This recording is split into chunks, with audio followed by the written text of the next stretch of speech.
What's up, everybody, and welcome back into another edition of the Valley Experience podcast, an Arizona sports podcast that brings you everything Arizona sports related. I'm Ryan Pasiecznik, and I, of course, am joined alongside Logan Lober, and we have a special guest with us here today, Connor Colby, going to be coming in here and talking some AZ sports. Guys, it is great to be here with you and talking AZ sports.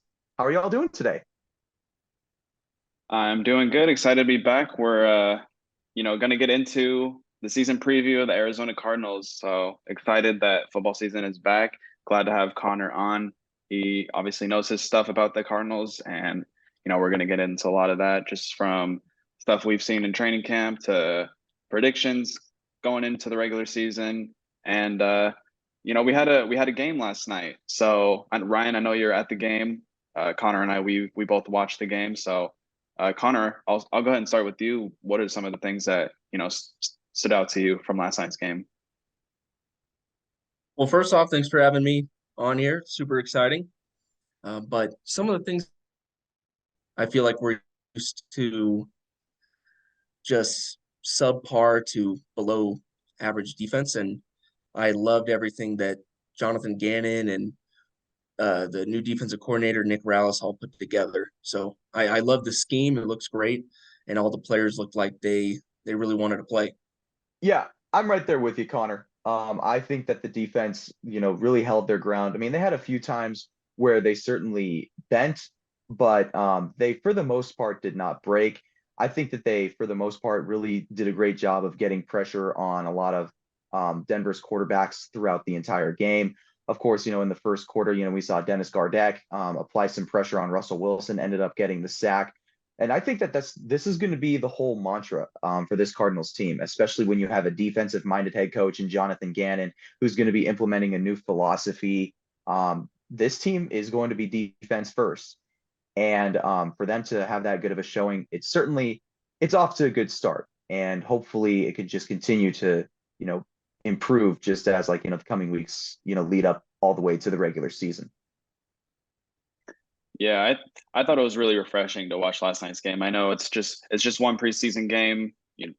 The majority of the game was second and third strings, but I thought it was just really refreshing to just see, a defensive minded team go out there and just be scrappy. And I think that's just, a look into the future of what this team is going to be. Yeah, we don't have the most talent right now. There's no doubt about that. This new regime has really done what's needed to be done for a long time, and just tear this thing down and just build through the draft, and just key in on development. So I think we're going to just see a scrappy team focused on defense. And I think, as we get some more, homegrown talent, I think, we are going to see some, much needed improvement from this Cardinals team. So we're going to go ahead and kick off this Cardinals season preview with, a look back at what happened during the offseason. We'll start off with the guys that left the team. Obviously, most notably, head coach Cliff Kingsbury was hired just 1 year after getting his extension, along with Steve Keim. And as for players, DeAndre Hopkins was cut just recently. Tried to find trade partners, but just that wasn't something that his team was willing to do, and kind of left a weird taste in some Cardinals fans' mouth. Thought that they'd be able to get a pick for some for a guy of Hopkins' talent, but Monty Austin he has a vision for this team, and Hopkins just wasn't a part of that. So I'm fine with just parting ways with Hopkins. He got what he wanted, and a new contract in Tennessee. And the retirement of JJ Watt, Zach Allen, and Byron Murphy were their notable free agents that left the team, and Marcus Golden left as well. So a lot of guys that we've been used to seeing the last few years in the Cardinals jersey. But yeah, it kind of got off to a weird start in free agency with all those guys leaving. So Ryan, what were your thoughts on how free agency started for the Cardinals? Well, look, I mean, I was still going to be under the impression that they were going to be aggressive in free agency, but I had to remind myself that that was usually under the Steve Keim era, because that was the thing that I think, with Steve Keim is he was the one who was always aggressive, like, in free agency, especially when it came to trading for players. He did that, most notably with DeAndre Hopkins and Chandler Jones. But I think the approach that you've seen from Monty Ossenfort thus far is that, what you just alluded to. He's not looking to go and build this team up through free agency. He's looking to build it up through the draft.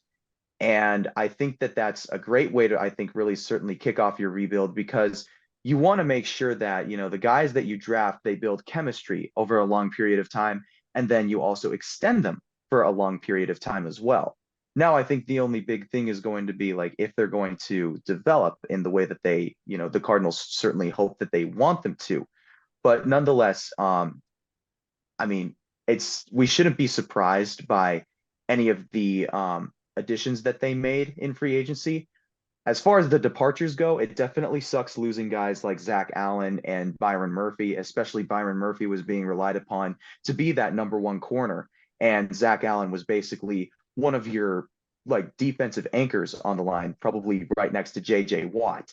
So I think that, those guys certainly, hurt the Cardinals defense in ways because those guys were just so solid, at their respectable position.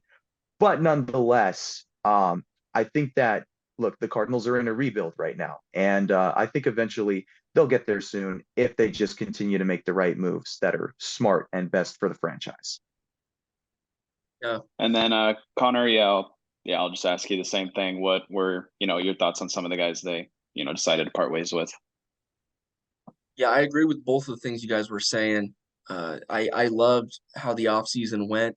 I really appreciated just kind of letting guys go and not overpaying for guys, especially for Zach Allen. He got a big payday.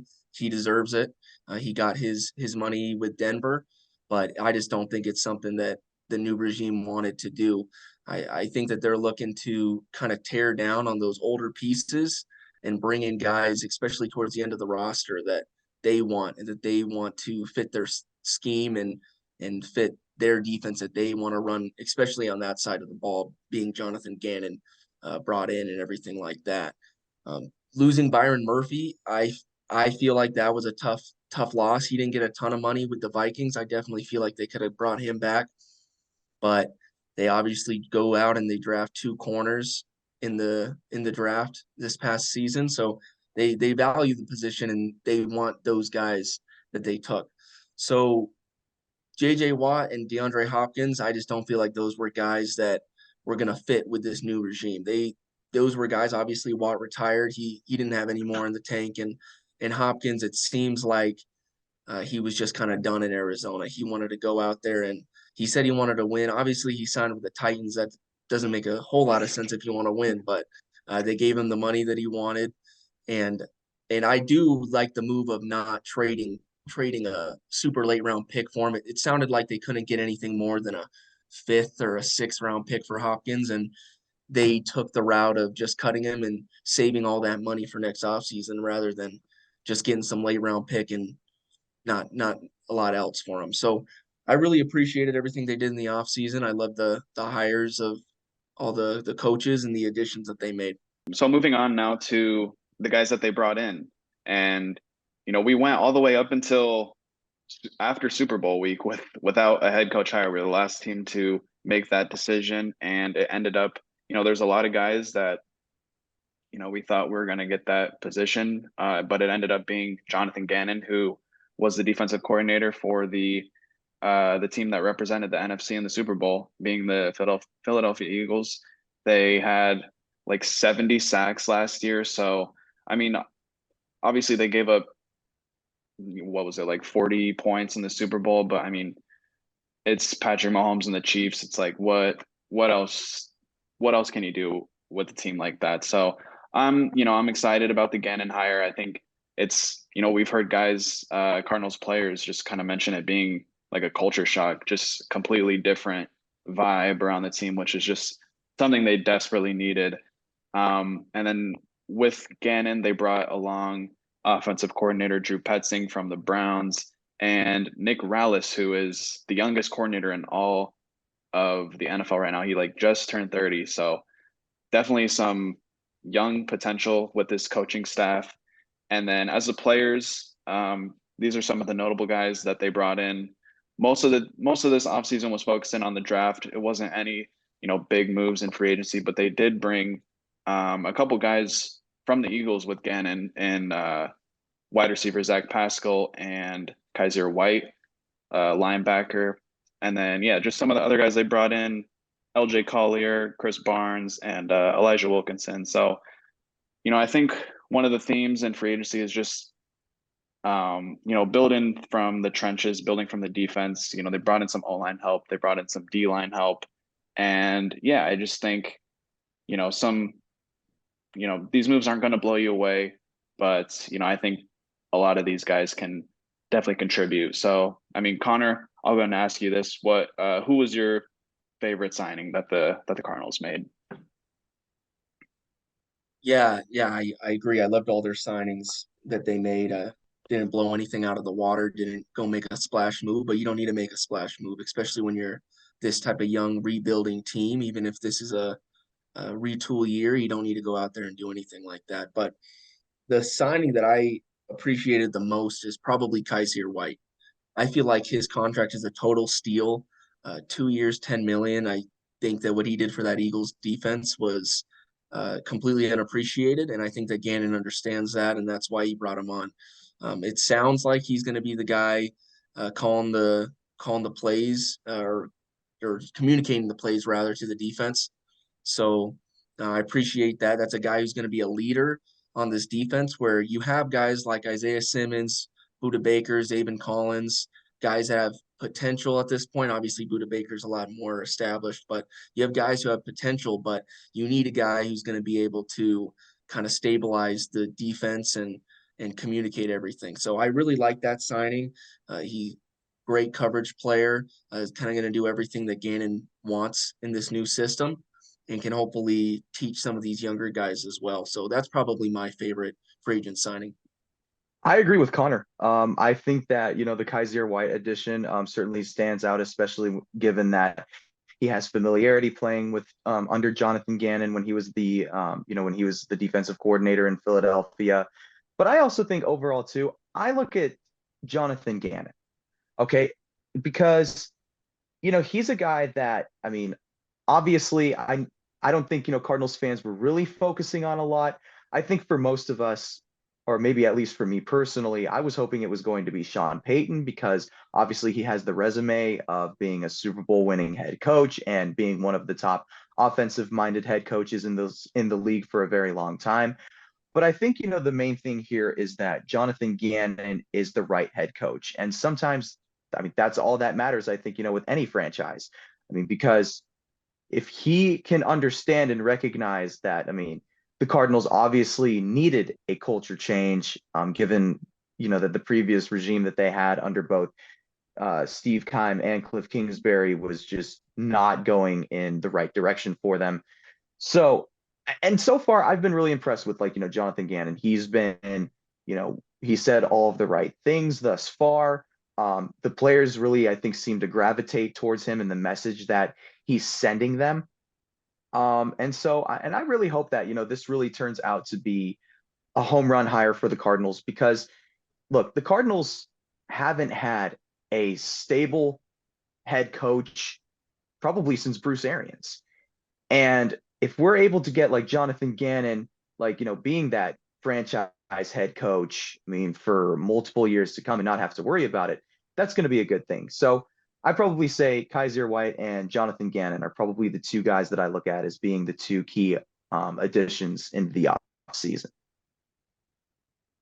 Yeah, I agree with you guys too. I think I'm really excited personally about Gannon. Who knows if he's going to end up being, you know, one of the best head coaches in the league, but I think just the personality that he brings is just something that was just much needed for this Cardinals team. And I think with that personality, yeah, there's not, he's mainly going to be focused on the defensive side of the ball, which doesn't have an insane amount of talent, but I think what Gannon is going to bring is he's going to get 100% out of everyone on the team, and that's just something that the Cardinals just weren't getting with the previous coaching staff and the previous regime. So, you know, yeah, like I said, I don't know if Gannon's going to end up being this awesome head coach, but I think if everything seems uh like the way that we think it's going to be, I think he's a guy that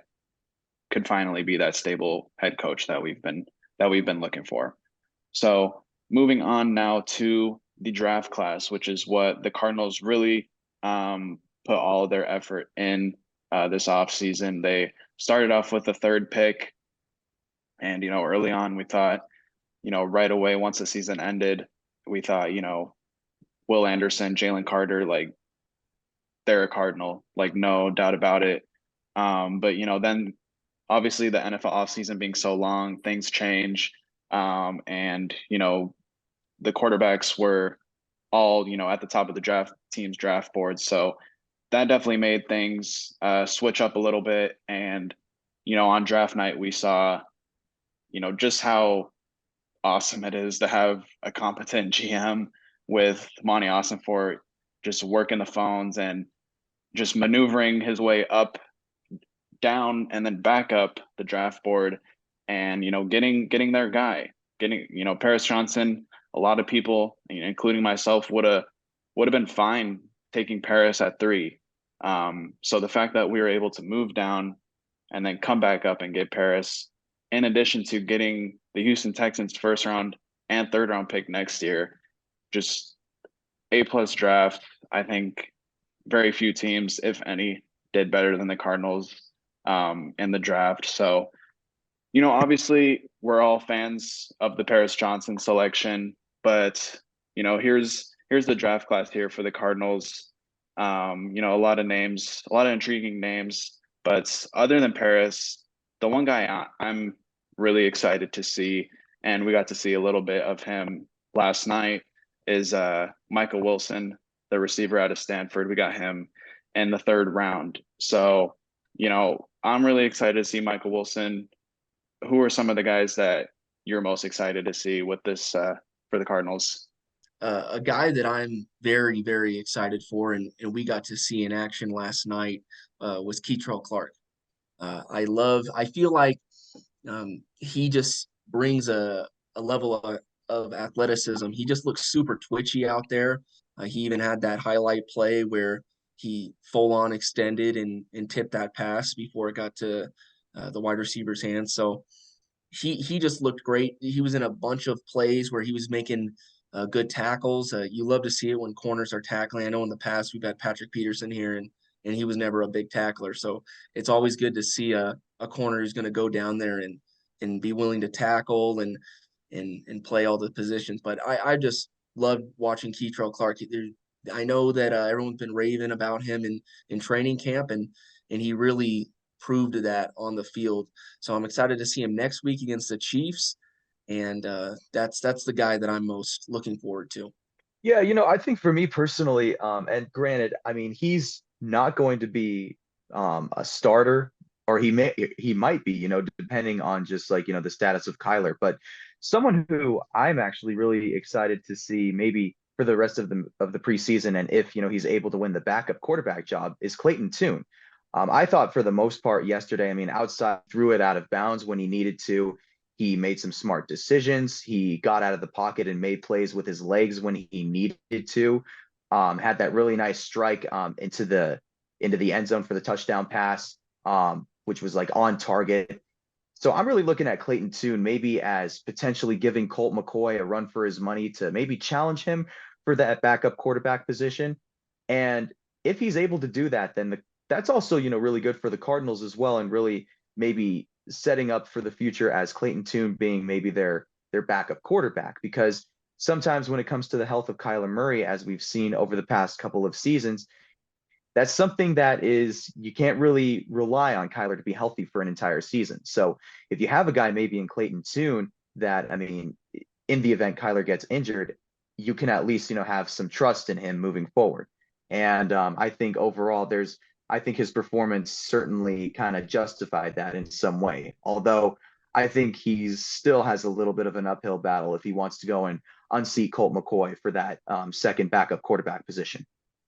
Yeah, I wanna talk a little bit more about some of the position battles that we're gonna, be seeing in training camp and for the rest of preseason. Obviously, you mentioned, Colt McCoy are gonna be battling it out for um really I think that week one starting job because it doesn't look like, we don't really have a timeline for Kyler Murray. So I think we can pretty much rule out him not playing week one.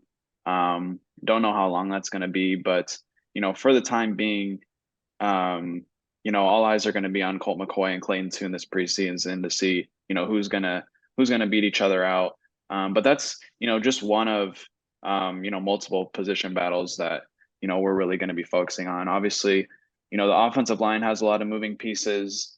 Josh Jones and Kelvin Beachum are currently slated to be backups, but Josh Jones really showed some flashes at left tackle last year, but the only thing about that is that's really the only place that he's shown flashes. And, unless an injury happens with DJ Humphries, the left tackle job isn't really up for grabs. So, a lot of moving pieces there on the offensive line, as well as the edge rotation.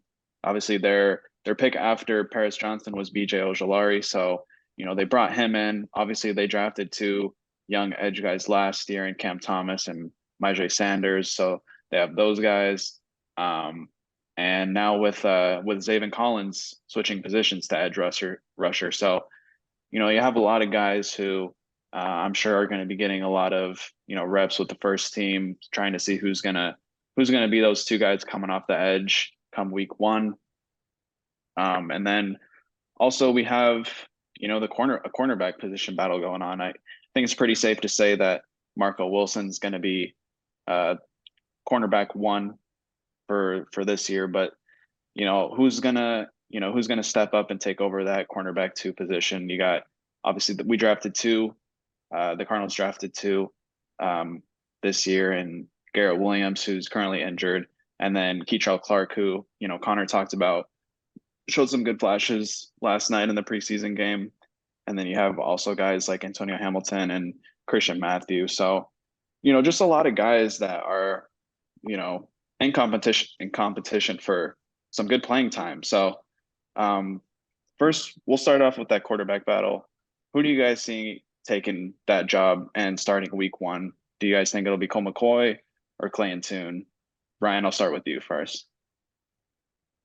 I think right now at this point, it's going to probably be safe to say that it's Colt McCoy, given that, I mean, he's proven in the past that he can be a serviceable guy if needed, if he needs to step in and do so.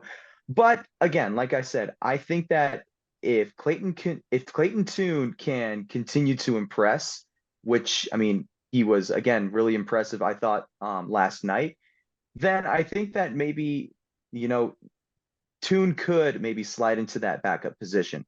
But also at the same time, too, I think at this point now, like if you had to choose between the veteran and the rookie, you're probably going to go with the veteran in McCoy. I agree with that. That it is as much as we love watching Clayton Tune and the young guy coming in and rooting for him and rooting for that upside. Uh, Colt McCoy does have that spot, and it looks like at least in this first game, the they were good with him in that spot. He only played one drive, and they pulled him, and Tune played most of the rest of the game. So I do really like a lot of the things that Tune showed. I feel like he didn't really look like a rookie out there. He was standing in the pocket. He was making some good throws. Even that interception that you brought up, Rondell Moore looked like he slipped a little bit on that play. So even that looked like it was more a fault on the receiver. So I think that he played a pretty clean game. He overthrew some receivers that were wide open, but when you have an arm like that, it's you got to kind of learn to keep that in and hit the receiver where you need to. But I really like Clayton Tune. I like what he does in the offense that Drew Petzing wants to run. I think that he is a better fit for that offense than Colt McCoy, just because of the athleticism that he can use. He can run a lot better than Colt can. Colt's getting up there in age. You can't ask that much of him. So to me, if I was making that decision, I would pick Clayton Tune, and I'm hoping that he could prove that throughout the preseason. Just because I think that they're going to have a better chance to not only win games but get some value out of him. You took him in the 5th round. Who knows what he could become? Maybe he could be a trade piece down the line, or just like you were saying, a great backup quarterback to Kyler Murray, who we've seen is injury prone. So that's what I'm thinking. I'm hoping it's going to be Clayton Tune, but if I had to bet, I would say it's Colt McCoy, but I think that Clayton Tune would be the better option. All right, another storyline that's been surrounding Cardinals training camp has been the position changes of 2 former first-round picks that this team has made in the last couple of years. One being Isaiah Simmons, who was the 8th overall pick just a few years ago, and Zaven Collins. They both of those guys have changed positions in really what is a crucial part of their career. I mean, Isaiah Simmons, this is the final year of his rookie contract, as they decided to decline his 5th-year option. Kind of a similar storyline to another former Cardinals first-round pick in Hassan Reddick, who Cardinals decided to decline his 5th-year option, changed his position in the last year of that, and obviously he went off and went to the Panthers after that, but had a lot of success for Jonathan Gannon's defense in Philadelphia. So hopefully Isaiah Simmons breaks out, but hopefully we don't let him go to a different team after this year. And then obviously Zaven Collins, he's been switched to more of an edge rusher type of role. And, last night we saw some good signs from Zaven right away. The first couple snaps, he was able to get some pressure in on the quarterback. And, I like both of the moves that they made to decide to switch those guys' positions. I think Simmons is just more of a fit to be just kind of that ball hawk center field type safety. And, Zaven Collins is, he's pretty big for a linebacker. So I think it's, a good move to move him down to the edge. But Connor, what are your thoughts on, the Cardinals to switch these guys' positions after a couple of years of their career? Well, I'll start off with Zaven Collins. I really like what I think that they're planning on doing with him. Obviously he's massive. He's 6'5", 250, something like that. Even coming out of Tulsa, I know that people were talking about maybe him being like a hybrid type guy, and it seems like that's how they're going to use him. I'm hoping that they're going to use him very similarly to how Belichick uses guys like Jamie Collins, Dante Hightower, Kyle Van Noy, these edge rushers who can drop back and then play pretty good coverage. So that's what I'm hoping that they can use him for. They showed that in that preseason game. He didn't play a ton of snaps. I think he only played 1 drive, maybe 2, but in those he rushed the passer and he held his own. Even at going after that tackle, I was scared that he was going to look kind of small and get moved around, but he was holding his own really well, and they even dropped him back in coverage. So I'm really happy with how Jonathan Gannon is using him. Off-ball linebacker is in a it's not a position you can make a lot of impact in. So to be used in an edge role as well I think that's always a plus. So hopefully he can get better at that. And then with Isaiah Simmons, I've always loved Isaiah Simmons. It sucks at how they used him and how they just benched him basically his whole rookie year just because of one mistake. But I'm glad that he's getting back to what made him that elite prospect coming out of Clemson, using his athleticism, using his size, using his ball instincts. He's 6'4", 230, and he ran the 4.39 40. So let's use that athleticism. Let's put him back there so he can make plays on the ball and then he can be that ball hawk, almost like a Cam Chancellor type player. So that's what I'm hoping those two guys can do in this up and coming season, become staples on this defense. And then same thing, just going back to Hassan Reddick's situation. Let's hope that Isaiah Simmons plays well enough where they're able to pay him and keep him on this team. I couldn't have said it better myself, Connor. I mean, because and this has been, I think, an issue with the Cardinals. I think even under the Steve Keim era was that they would draft players, but they would play them out of their natural position. I mean, a perfect example is look at Dayon Buchanan. They were drafting him to be a strong safety, but then they moved him into the dollar linebacker position. They did the same thing too, like with Hassan Reddick, when they tried to move him into inside linebacker, even though his natural position was more of like an edge rusher, outside linebacker type of guy. And I really feel like that's been the case, especially with Zaven Collins and Isaiah Simmons, and especially Isaiah Simmons in particular, because he's that type of guy where he's like that Swiss Army knife that you have on defense. He can play the middle, he can play the middle linebacker position if you need him to. He can play safety, he can play corner, he can play outside linebacker. And I think, Connor, what you just alluded to, maybe like, having him be in that type of safety position where he can be like a Cam Chancellor type of guy. I mean, he's proven that Isaiah Simmons has elite ball hawk playmaking skills. And so maybe that could be a point of emphasis there too, where they could maybe, like put him in as a safety.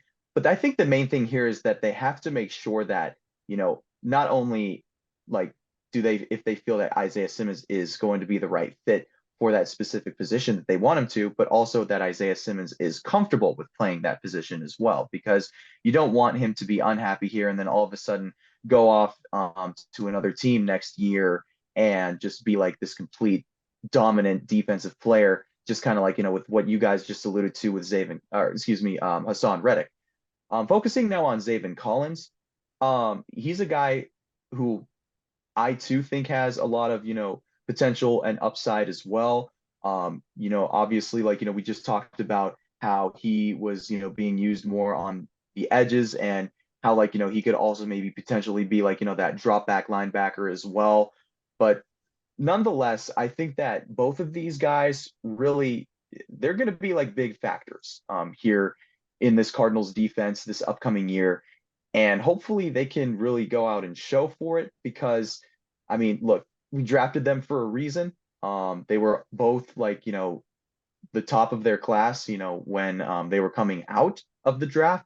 So hopefully, the Cardinals can feel comfortable with where they put both Collins and Simmons in their defensive lineup, and that also Collins and Simmons are also comfortable with where they are playing defensively on the field. Before we move on, I just want to point out that I have absolutely horrible jersey luck when buying jerseys. I got an Isaiah Simmons jersey because I was all hyped that the Cardinals got new jerseys, and I didn't want to get like a Kyler Murray jersey just because I like getting other players, and I've always liked Simmons. So I got his jersey like literally days before that they declined his 5th-year option. So I'm really holding out hope that he's back for a few more years, and then I've got a Mikal Bridges jersey like a month before the KD trade and an Oubre jersey like right before he got traded. So I'm hoping that Simmons stays around for a little bit so I can just like so I can wear this jersey. But anyways, I agree with all you guys. I agree with you guys on your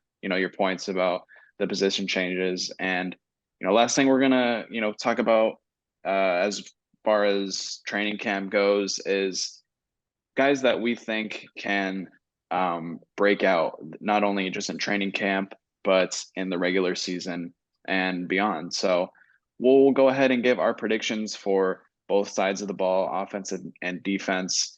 Ryan, I'll go ahead and start with you. Who are some guys that you think are really gonna break out and show some good flashes for this Cardinals team?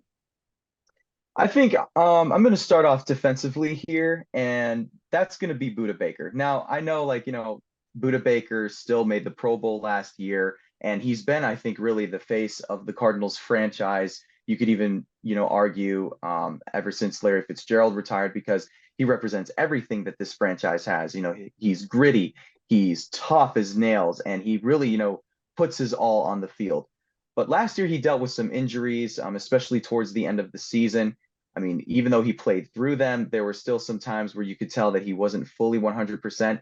And I guarantee under Jonathan Gannon, who is obviously now a defensive-minded head coach, and given that Budda is one of the top defensive players in this league, I'd certainly look for, Budda to come out with a vengeance and maybe act like, and maybe even potentially put up a defensive player of the year type of performance. I mean, he could actually, in a sense, make that case. And I kid you not, and I'm not trying to be biased here, but like really, Budda is the complete package when we're talking about safety.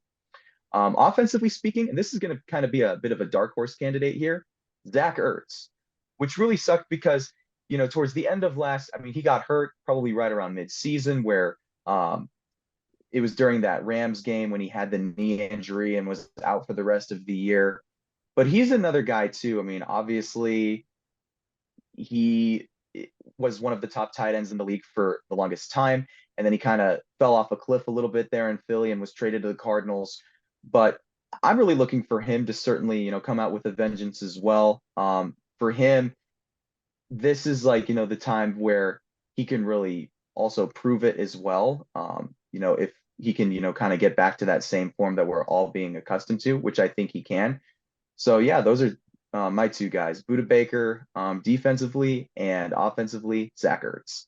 Yeah, I'll start with defense as well. I think my guy's gonna have to be Zaven Collins. I know we were just talking him up a bunch, but I think that he can become the second best player in this defense pretty soundly. Buda Baker has that locked in as that number one defensive player, but I think if Zaven plays this new role and he buys in and Gannon has him running around, rushing the passer, dropping back into coverage. I think we could see double-digit sacks, multiple interceptions. That's what I'm hoping from Zaven, and he can kind of solidify himself as a really good defensive player for this team.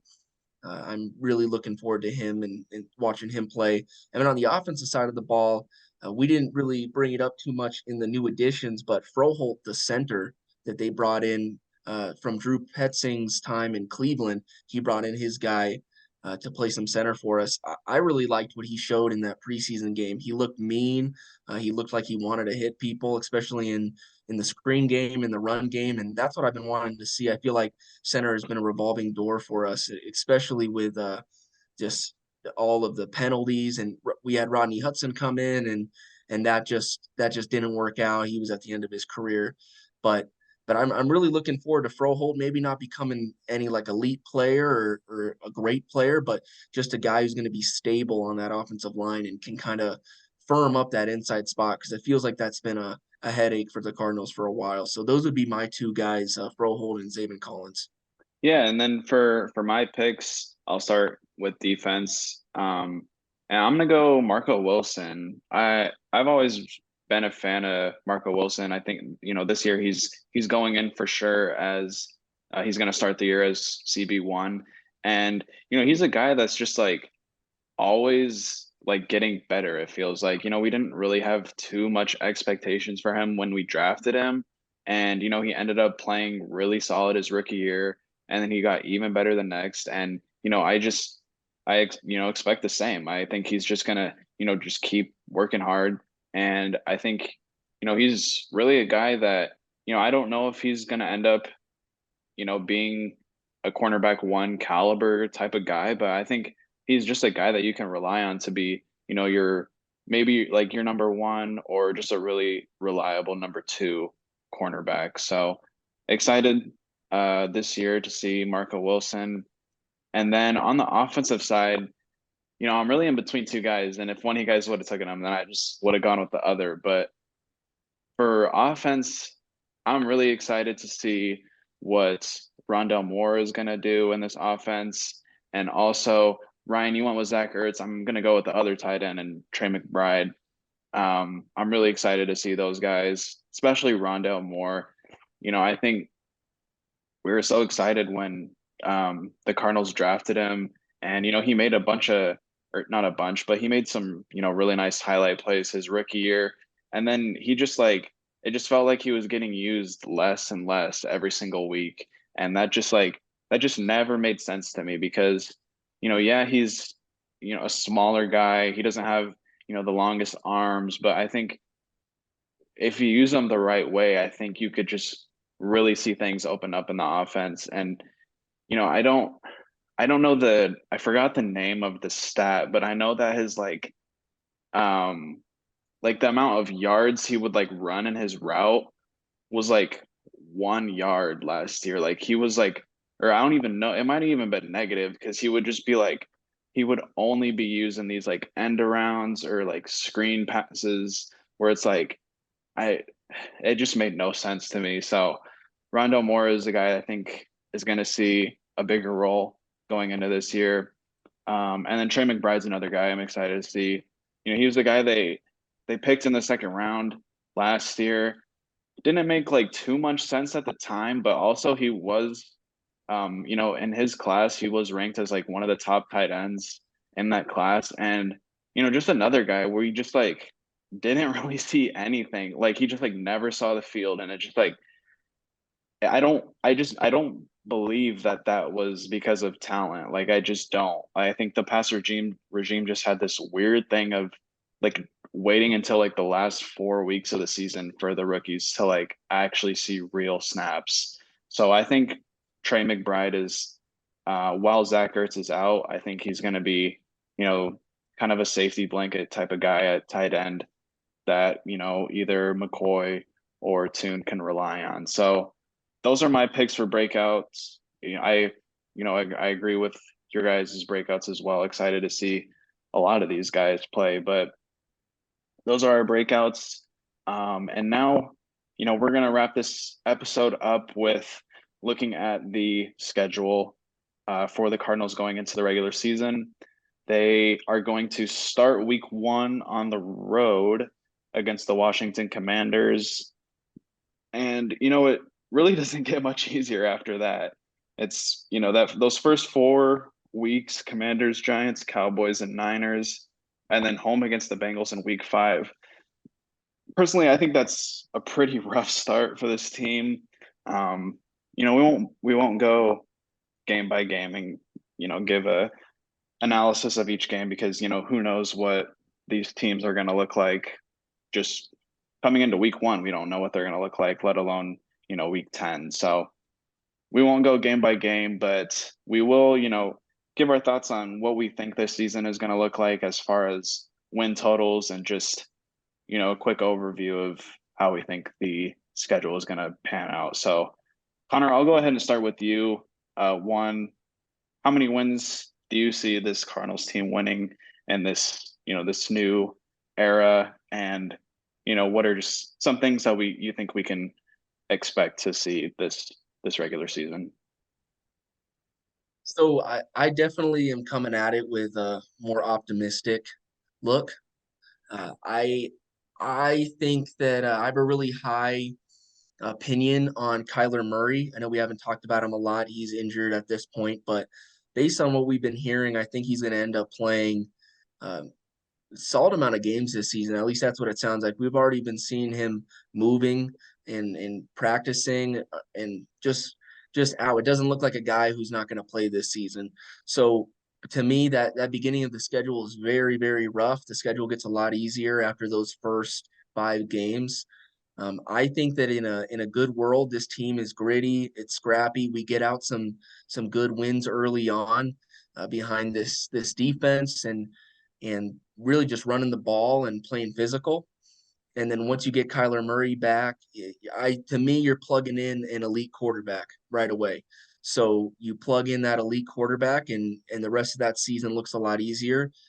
To me, but once again, this is really optimistic, but I think that they can get to 9-8 and make the playoffs. This NFC is very weak, and I I don't really understand why the Cardinals in betting. I know that they're projected to win. I think it's 4.5 games.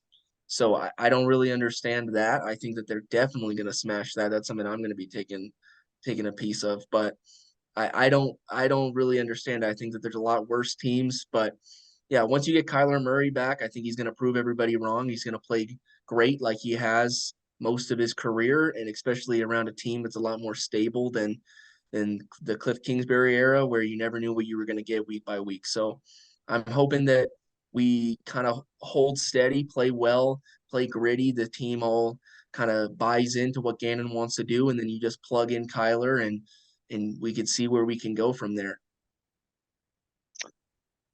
Yeah, Ryan, before you go, real quick, I, yeah, Connor, you just said, I kind of forgot that, we really haven't talked too much about Kyler Murray. And I just want to say that, like, all of us here on the podcast, believe it or not, are pretty pro Kyler Murray. I know that's kind of a wild thing to say at this time, which I don't understand, but I I'm a big time Kyler Murray fan. I don't care what anyone else says. I don't get where all this hate came from because like literally 2 years ago, he was like for a good chunk of the year, he was the front runner for NFL MVP. Um, until things just, slipped away. Not even for Kyler Murray, it slipped away for the Cardinals as a team with just like injuries and just everything just came crashing down. I don't put that on Kyler. I think the narrative that like he doesn't care about football and like I just think is completely ridiculous. I mean there are like very few guys in the entire National Football League that have the talent of Kyler Murray to where like he was a top 10 pick in the MLB and the number one overall pick in the NFL. So like we saw what he did right away as a rookie. And then the 2 years after that, obviously made the playoffs in his third year. Yeah, we got blown out by the Rams, but we still made the playoffs. And then last year was like the like first like actual like thinker year that Kyler's had, and then now all of a sudden like that's just what he's known for. And I don't understand the hate at all. I really hope that like when he comes back, he just completely changes the narrative back to what it used to be. Like it's not even like we're looking way back and like, oh, he used to be so good. It's like it was 2 years ago where this guy was like leading us to the playoffs. And I just I've never seen like a narrative change so quick before. So those are my 2 cents on Kyler. Like I hope he comes back quick because like I miss watching him play. I really do. I like he does some crazy stuff on the football field, and people need to remember that because like I just don't get the hate at all. So Ryan, what are your predictions for? I mean, you can talk about Kyler if you want, or Yeah, actually, either one. Logan, Yeah. yeah, Logan, to go and piggyback off of your point right there as well. I think, look, Kyler Murray, I mean, last year it was just, it's no secret that it was a disaster for the Cardinals. And Kyler Murray, was also not, walking into the best situation come week one as well. People forget, I mean, he had a wrist injury and he was dealing with COVID during training camp. He also didn't have DeAndre Hopkins for the first 6 games of the season as well. And I really think too, like you really started to see his relationship with Cliff Kingsbury go south, like the fourth game of the year against the Panthers. I mean, and look, it's no secret that I think, from time to time, just us being Cardinals fans, there were times where Cliff Kingsbury's offense just looked disorganized. It looked out of sorts. It looked like guys didn't know what they were doing when they were on the field. And that's frustrating. I mean, especially when you're a competitor like Kyler Murray and you want to win on a weekly basis, that just had to be extremely disheartening for him. Not, and also on top of that as well, I think a lot of that built up frustration that, you clearly saw Kyler have towards Cliff was also because like he was in a sense, Cliff was holding Kyler back because if you look at it, I mean, Kyler's stats have kind of basically stayed the same. And I mean, he's put up good stats over, the course of the time that he's been in the NFL. But I just feel like, from time to time, Cliff just kind of gatekeeps him from that, from his full on potential of what he can actually be. And I think just so far from what we've seen from Kyler, just like, as far as like his body language and his attitude goes, you can tell that he's a lot more excited, now having a guy in Jonathan Gannon where it looks like he's not going to gatekeep him now and that they actually are going to entrust him a lot more as well. Because that was also, I think, another thing too with Cliff is that he wanted to be like almost a little bit too conservative with Kyler in a sense because he realized that I mean, Kyler, look, he's an undersized guy. He's 5'10". I mean, one hit and, there it goes. I mean, he could be out for the year. But also, like, look, I also share the same sentiment that you guys do as well. I'm a Kyler Murray fan myself. Um, I think that a lot of the hate that he's been given has just been due to like, some of his like, the body language that he shows on the field. Um, we've seen it from time to time where like he is like the hardest person. Like he gets super hard on himself, especially like, when he throws an interception or he gets sacked. And I think sometimes people are quick to look at that and say, oh, well, he's just, a wussy and a sissy. And, he's, you could just clearly tell, like, it's easy to get into his head. But no, he's just he's a competitor. Look, and he wants to win. And I mean, hopefully Kyler can come out with, he can also be another one of those guys as well who comes out with a vengeance and really looks to go and regain that type of form that we were all accustomed to seeing as well. Because Logan, you just alluded to it as well. I mean, we've never seen a guy like Kyler Murray ever. I mean, to be like this dominant of an athlete. So yeah, no, absolutely. I share the same sentiment as well, that I just hope Kyler comes out and just kicks some ass, Yeah. Yeah. Well, now that we got that out of the way, Ryan, you want to go ahead and give your win predictions for the Cardinals this year? Yeah, absolutely. And you know what, Connor, I'm going to actually piggyback off of a point that you made, because you said that the Cardinals were going to finish 9-8 and make the playoffs. It's certainly, I think, not out of the realm of possibility. And I'm just looking at a few games right here. I mean, because like you have the Commanders and the Giants that you obviously start off with in the first couple games of the year. Those are definitely winnable, especially since you don't know like what you're going to have with the Commanders. I mean, Jacoby Brissett looks like he's going to be maybe the quarterback to start there, and so like that could certainly be a winnable game. I don't care if the Cardinals have Kyler Murray or not. They should be able to beat the Commanders. With the Giants, I mean, you never know. Maybe last year was a fluke, because mostly that offense ran through Saquon. And I mean, Daniel Jones, all he just had to do was manage the game. And that was just like, the perfect formula, for them to win games. With the Cowboys, I mean, going up against Dak and CeeDee Lamb and that dominant ball hawking defense, that could present a challenge for them. The same thing with the Niners. With the Bengals, I mean, obviously, if they're going to be going up against Joe Burrow and Jamar Chase and Joe Mixon, that's also going to present problems right there. Then I also look at, teams as well, like the Rams, the Seahawks, the Ravens, and the Browns as their next four. The Cardinals have proven, especially over the past couple of years, that they've at least been able to beat the Rams in Los Angeles. So, and you also don't really know, like, what type of form you're getting with Matthew Stafford, and really just like the health and availability of Cooper Kupp. I mean, Cooper Kupp, I should say, really is going to be, one of the top. He's going to like, come out and be like, the Cooper Kupp that I think we're all accustomed to seeing. But Matthew Stafford, I think he's, that's going to be a little bit suspect. Same thing with the Seahawks. And just like, their ability to, I think, replicate what they did last season. With the Ravens, I mean, going up against Lamar is going to be a task. And with the Browns, I mean, you got Deshaun Watson and Nick Chubb, who, I mean, Nick Chubb is one of the top running backs in the NFL, and Deshaun Watson has proven that when he is certainly, not in trouble, that he is a good quarterback as well. And then you start to look at, like the games after that. You have the Falcons, Texans, Rams again at the Steelers. The Falcons and the Texans should be games that the Cardinals should win. Again, with the Rams, I mean, I already analyzed that previously. You really don't know what you're going to have with them. The Steelers and Kenny Pickett, I mean, who knows? I mean, he could either take a step forward or a step back. And I think like that's going to be a little bit suspect there. And then they have the bye week, and then they have the 49ers, Bears, Eagles, and Seahawks. Now, those last four games are going to be a bit tough. But if the Cardinals can at least maybe beat the Bears and the Seahawks, they might have a chance. But circling back to the main point here, look, I know sometimes, like, the reason why we're having probably this doubt with the Cardinals is because of the health of Kyler Murray, because he is, obviously like one of like the main heart and souls of the Cardinals offense.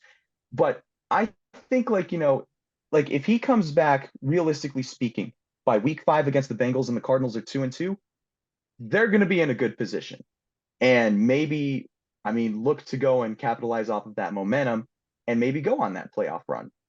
But circling back to the main question here, I would probably say it's, certainly not over the top to think that the Cardinals could win 9 games. So I'm going to have to say that as well.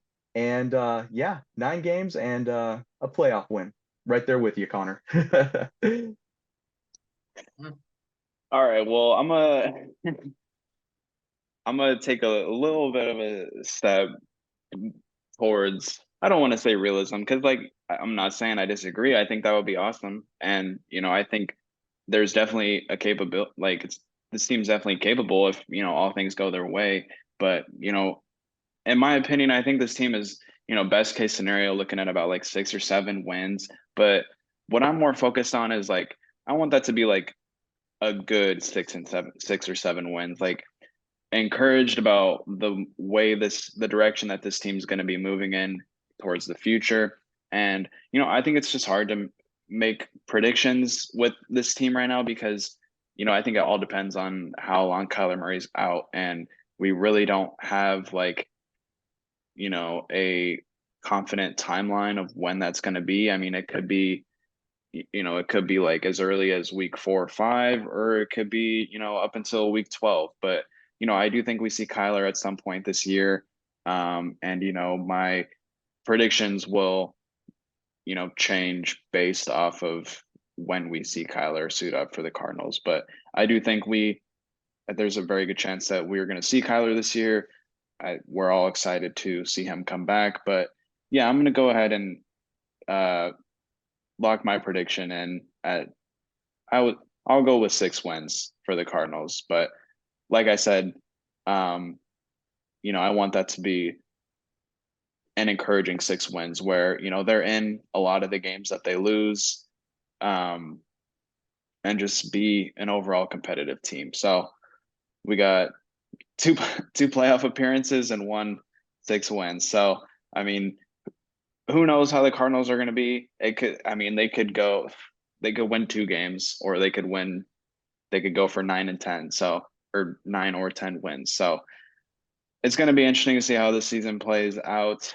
But yeah, that's going to go ahead and wrap up our Cardinal season preview. So we covered a lot of stuff. I think I really enjoyed this conversation with you guys. We put a lot of effort, all of us, into, this episode. We all, did our homework. We all tuned in to last night's game to give our thoughts on that. Ryan, you even went to the game. So, I really enjoyed this conversation with you guys. I'm excited to finally have football back. So Connor, thanks for coming on. Obviously I'm, pleased to have Ryan with me do this every time we get around to doing this. But yeah, thank you guys so much for watching. Go ahead and, leave a like. That's, the best way to, show your support for us. And, we're gonna keep coming out with the best content for you guys. Obviously, football's right around the corner. College football's right around the corner. Don't really want to talk about the Diamondbacks right now because they're falling apart, but yeah, that's an understatement right there. I mean, golly, I'll prepare my rant maybe next episode if they continue to go on the slide that they're on. But like, God almighty, it doesn't get any worse than that. But yeah, thank you guys so much for watching. Again, Connor, thanks so much for coming on. Not too many, or couldn't have, a better guest to talk some Cardinals football. So glad we got to, sit down and do this, talk about what, could be an exciting season for the Cardinals, but, also might not be that exciting of a season. But nonetheless, thank you guys all for tuning in.